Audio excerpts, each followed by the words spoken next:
I am about to lose my mind. I look down at my clothes, shove the fabric straight into my mouth and tear it apart with my teeth. Then I rip it with both hands until the shirt is torn to pieces all over the floor. I move the torn strips around, back and forth. The prison map keeps flashing through my head. I keep trying, but I still can't arrange the pattern I want. Because when I was looking for new escape routes, I got burned by accident. Lost the blueprints for the psychiatric ward.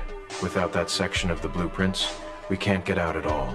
What is worse is that Sarah found police uniform material in my wound. She was worried I was being bullied by guards, so she reported it to the warden. The warden asked me to identify which guard did it, but I couldn't answer. So I got thrown in solitary. Watching all my efforts about to fall apart, I completely lose it. I punch the wall with my fists over and over to vent my frustration. Even when blood flows, I don't feel any pain. The guards who come see I am in bad shape and quickly call for a doctor. When Sarah arrives at the solitary cell, I am sitting motionless with bloody hands. Blood is painted all over the walls. Sarah lifts my head. My eyes are vacant, my face expressionless, drool running from the corner of my mouth. This can basically be diagnosed as a mental breakdown. Sarah doesn't know what to do and has to call the warden over. Seeing my condition, the warden decisively has Sarah transfer me to the psychiatric ward. Seeing me suddenly turned into a mental case, Sarah feels somewhat disappointed. But just as the doctor leaves, my vacant stare suddenly returns to normal.